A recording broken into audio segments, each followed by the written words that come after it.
अस्सलाम वालेकुम नाज़रीन, आज मैं जिस जगह पर मौजूद हूँ ये लुक्समबर्ग पार्क है। ये पेरिस के तकरीबन दरमियान में मौजूद है। ये मेरे पीछे भी आपको पार्क नज़र आ रहा है और सामने भी पार्क नज़र आ रहा है। ये पेरिस का सबसे खूबसूरत और मशहूर पार्क है। आपको जो सामने इमारत नज़र आ रही है इसे पाले दो लुक्समबर्ग कहते हैं, पैलेस ऑफ लुक्समबर्ग। मौजूदा हालत में ये सेनेट ऑफ फ्रांस है। ये महल बनाए गए जिस साल इसकी तमीर मुकम्मल हुई, इसको बनाने वाली मलका उसी साल जला वतन कर दी गई। आइए चलते हैं जाकर इस इमारत को और इसकी शान और शौकत को अंदर से देखते हैं और देखते हैं कि ये कब सेनेट में तब्दील हुई। आइए चलते हैं इस इमारत के अंदर। ये लुक्समबर्ग पार्क है। इसी हवाले से ही इस महल को पैलेस ऑफ लुक्समबर्ग कहा जाता है। ये बहुत बड़ा पार्क है।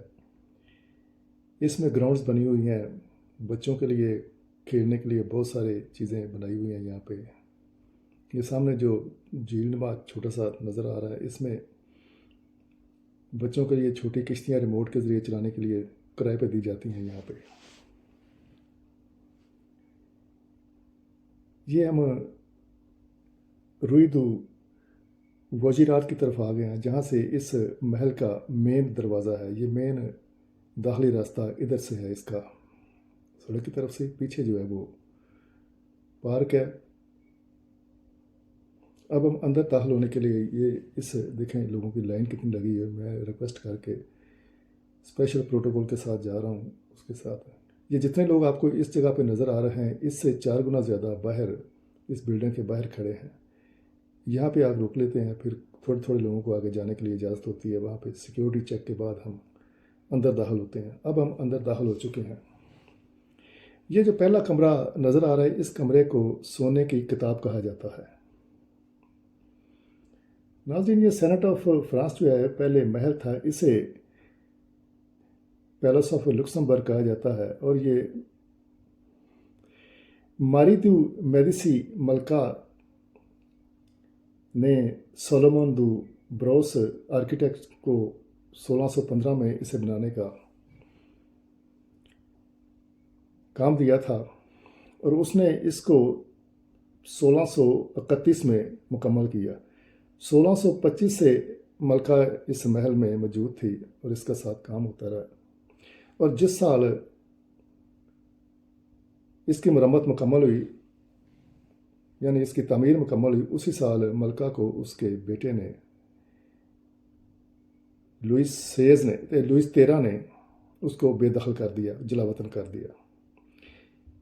ये देखें कितना खूबसूरत कमरा बनाया गया है। इसमें सामने पर थोड़ा छोटा सा स्टेज लगाया गया है इधर बैठने के लिए।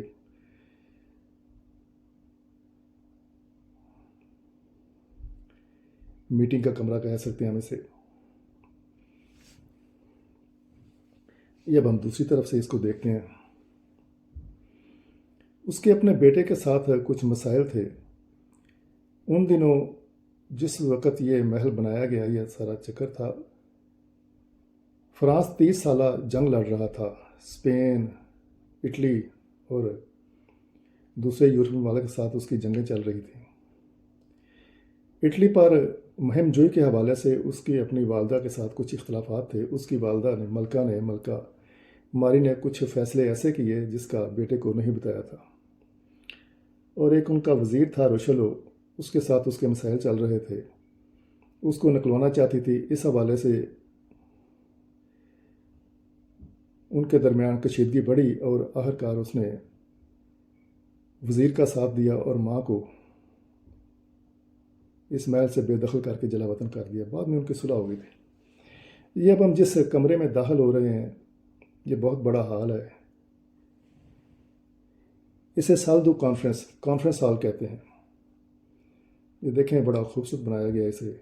इसकी एक एक चीज़ को बड़े खूबसूरत तरीके से नक्शो नगार करके तैयार किया गया। उसमें तस्वीर बनाई गई हैं।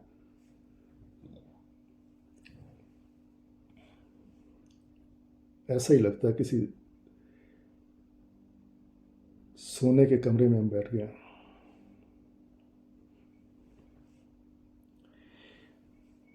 जब इसके अपनी वालदा के साथ मसाइल चल रहे थे तो 2 दिन वर्साई महल में बड़ी टेंशन रही और उस 2 दिनों को योरने दे दुप अहमकों का दिन कहते हैं। ये इतवार 10 और 11 सोमवार नवंबर 1630 का दिन था जब ये वाक़या पेश आया उसे जलावतन करने का।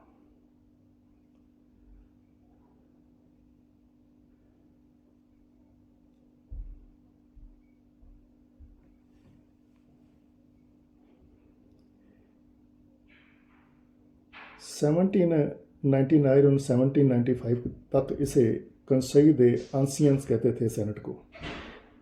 ये आपको जो चीज़ें नज़र आ रही हैं सामने, स्टैचू नज़र आ रही है मारियान, ये इनकलाब फ़्रांस में इसका बड़ा अमल दखल था इन स्टैचू का, क्योंकि ख़वातीन जो हैं उनका बड़ा रोल था इनकलाब फ़्रांस में। इसलिए उस वक़्त मारी और अन 2 सरनोम जो है ना ख़वातीन में बहुत मशहूर थे। इन दोनों नामों को मिलाकर लफ्ज़ मारियान तैयार किया गया। और ये जो सफ़ेद स्टैचू आपको नज़र आ रहा था, आजकल ये स्टैचू जो है ना वो फ्रांस के दफातर में और हर जगह मारियान की इलामत ज़ाहिर करता है और इसका स्टैचू बना कर रखा जाता है। मुख्तलिफ अदवार में ये इनकी शक्ल चेंज होती रही है इन स्टैचूज़ की। अब हम सेनेट के हॉल में दाखिल हो चुके हैं। ईवान बाला मुख्तलिफ अदवार में मुख्तलिफ रहे हैं। 1799 से लेकर 1795 से 1799 तक इसे कंसई दे आंसियन, बुजुर्गों की काउंसिल कहा जाता था। यह भी बड़ा खूबसूरत हॉल बनाया गया है। ये काउंसलेट और अंपायर के तहत एक कानून साज अदारा बन गया। इनकलाब के दौरान जेल में तब्दील करने से पहले इस महल में शाही खानदान रहता था और फिर इसे इनकलाब के दौरान जेल में तब्दील कर दिया गया। सन 1800 में नेपोलियन बोनापार्ट ने मामार शालग्रा के ज़रिए इस महल में कुछ तब्दीलियाँ की और इस तरह 1804 में पहला सेनेट का इजलास हुआ। ये डी शक्ल का सारा ये हॉल बनाया गया है। ये भी देखने के काबिल है।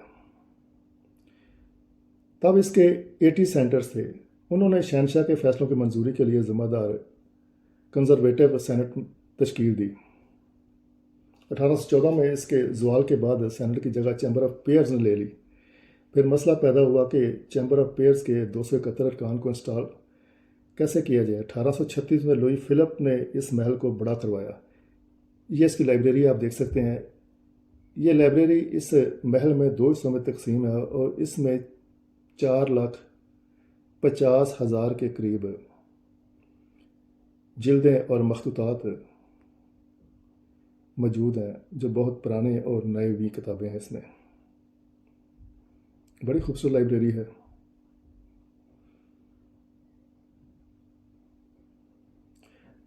जैसा कि मैं कह रहा था, 1836 में लुईस फिलिप ने इस महल को बड़ा करवाया। इस वक्त से ये मौजूदा शक्ल में हमारे सामने है।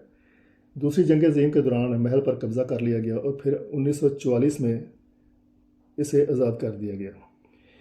ये अंदर खड़े होकर हम जब हॉल में पहुंचते हैं तो फिर इस तरह हमें बाहर उसी पार्क, लुक्समबर्ग पार्क का नज़ारा देखने को मिलता है।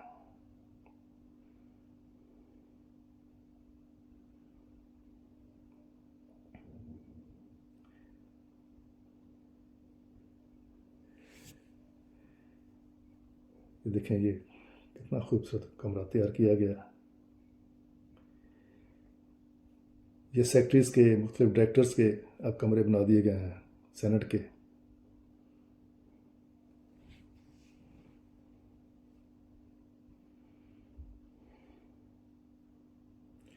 छः मुस्तकिल कमीशन है इसके। कमीशन के मेंबरान के कमरे हैं यहाँ मौजूद हैं।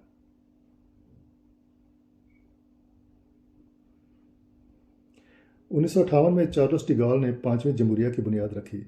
उसने सेनेट को दोबारा कायम किया, जिसे हम आज भी जानते हैं। पैलेस ऑफ लुक्समबर्ग के 321 सेनेटर्स कानूनी बिलों का जायज़ा लेते हैं और कमेटियों में मुलाकात करते हैं। और 6 मुस्तकिल कमीशन हैं जो अक्सर वज़रा यूनियन के इख्तियारों, मुतअद्दिद फ्रांसीसी और गैर मुल्की माहिरीन को मदऊ करते हैं। ये उसी कॉन्फ्रेंस रूम का दूसरी तरफ से नज़ारा था। यह सीढ़ियाँ, इनकी बड़ी अहमियत है इस सेनेट में। उस वक़्त में इसके दोनों तरफ गार्ड खड़े होते थे बादशाह या मलका के उतरने के वक्त सीढ़ियों के दोनों तरफ स्टेयर्स ऑफ ऑनर कहते हैं इन्हें। अब हम यहाँ से एक दफ़ा फिर बाहर निकल के फिर दूसरे हिस्से में दाखिल होंगे। ये बहुत बड़ा है ये महल, ज़ाहिर है कुछ हिस्सों को नहीं खोला गया आवाम के लिए। नाज़रीन, ये भी आप सितंबर के तीसरे वीकेंड पे, हफ्ता और इतवार जो तीसरा वीकेंड है उस वक्त इसको देख सकते हैं। ये सामने एक तस्वीर लगाई है सेनेट की 301 मेंबरान की। फ्रांस में ये प्रेसिडेंट का कमरा है। यहाँ चेयरमैन सेनेट को प्रेसिडेंट कहा जाता है, ये उसका कमरा है। दूसरी तरफ से मौजूदा सदर जेरार्ड लार्दा है। सेनेटर्स 6 साल के लिए मुंतखब होते हैं और हर 3 साल बाद आधे सेनेटर्स का इंतखाब होता है। गुज़श्ता 30 साल से रिपब्लिकन यानी दाएं बाजू की अक्सरियत है। दरमियान में कुछ देर के लिए सोशलिस्ट पार्टी के कुछ मेंबरान की अक्सरियत रही है, लेकिन यह डायरेक्टर का कमरा है।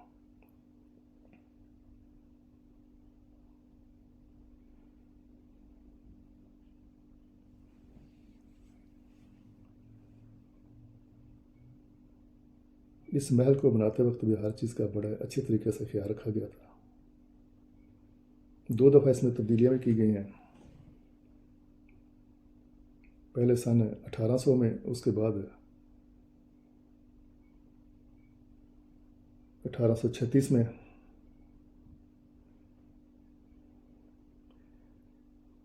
उन्नीस के बाद कोई तब्दीली नहीं की गई, वो जैसा था वैसा ही हमारे सामने इस वक्त मौजूद है। ये शपल है यानी इबादत का कमरा, छोटा सा चर्च बनाया गया था। ये बड़ा खूबसूरत नक्शो निगार करके इसे तैयार किया गया है।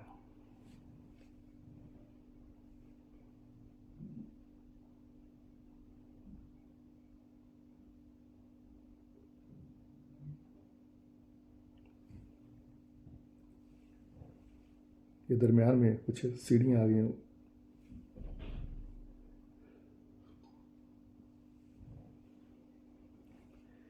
कोई चीज़ भी नक्शो नगार के बगैर नहीं छोड़ी इन्होंने। ये अब हम यहाँ पे डाक का कमरा और मेडिकल काउंटर बनाया गया है।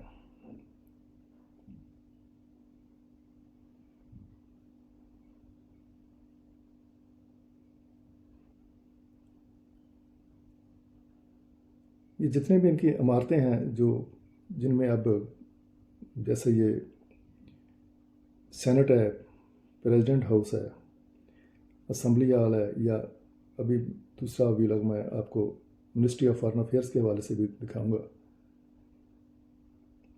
ये तकरीबन पहले महल ही थे बने हुए।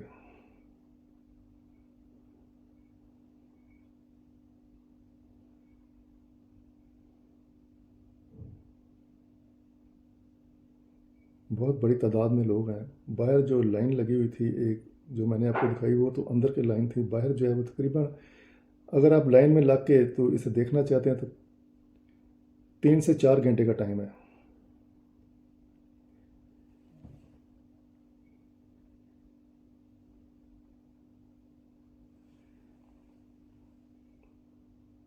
ये कमरा जो है, ये बड़ा हॉल बनाया गया है। इसके साथ आगे हम इस दूसरे कमरे में जाएंगे, वो नेपोलियन बोनापार्ट का कमरा था। 1800 में नेपोलियन ने कुछ इसमें तब्दीलियाँ की थी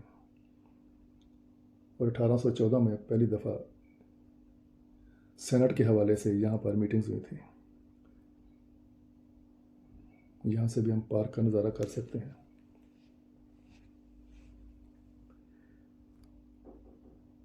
नाज़रीन, आज चूँकि सितंबर का महीना था और तीसरे वीकेंड पे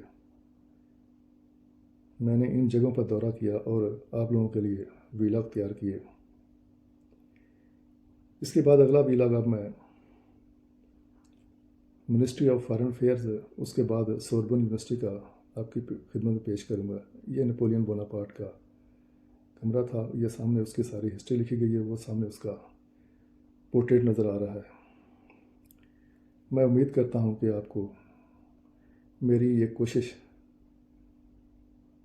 पसंद आई होगी। आप लोगों से इजाज़त चाहता हूँ। अल्लाह पाक आप सबके लिए आसानियाँ पैदा फरमाए, खुश खुरम रहें। अल्लाह हाफ़िज़।